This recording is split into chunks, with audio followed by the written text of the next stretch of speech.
At the very earliest stages of development, all cells are equally capable of giving rise to an entire organism.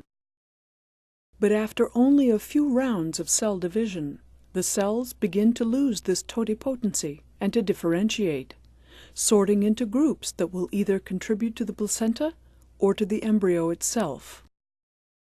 In this 8-cell embryo, called a morula for its berry-like appearance, all cells express a pair of genes, CDX2 and OCT3-4.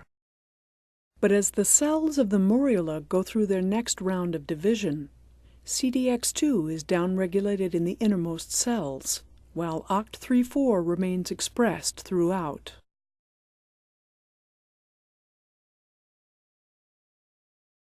The segregation of these genes is maintained as the cells continue to divide, until after about 10 rounds of division, the embryo has become a hollow ball, known as a blastocyst. The outer layer of the blastocyst is made up entirely of cells that express CDX2. This trophectodermal layer will go on to become placenta. On the interior, OCT3-4 marks a small cluster of cells with phenomenal ability to differentiate. This inner cell mass is made up of cells with the developmental potential to give rise to all of the body's many cell lineages, an ability known as pluripotency.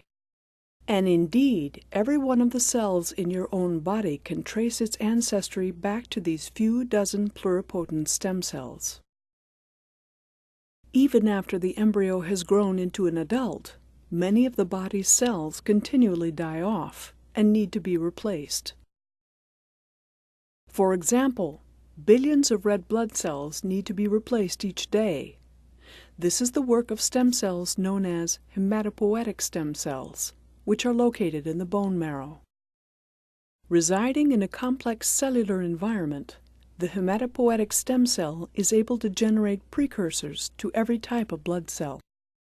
And indeed, these stem cells have been used by physicians for decades to replenish patients' blood supplies following radiation treatment for cancer. The stepwise differentiation of a stem cell's progeny depends on combinations of genetic and environmental factors that gradually steer these cells into following a specific lineage. This process involves different sets of stimulating factors operating in the cell's environment, at its surface membrane, and within its nucleus. Each step down the path draws it closer to becoming a functional red blood cell and entering the bloodstream. The lining of the small intestine turns over even faster than the blood. At the microscopic level, this epithelial surface consists of billions of projections called villi, with stem cell-containing areas known as crypts near their bases. The intestinal crypt contains slowly dividing stem cells that maintain their own numbers while also producing rapidly dividing progenitors. These transit-amplifying cells churn out all of the differentiated cell types needed to migrate upwards and replace older cells as they are shed from the tips of the villi. This constant self-renewal by stem cells is a feature of many of the body's systems, including skin, hair, and bone.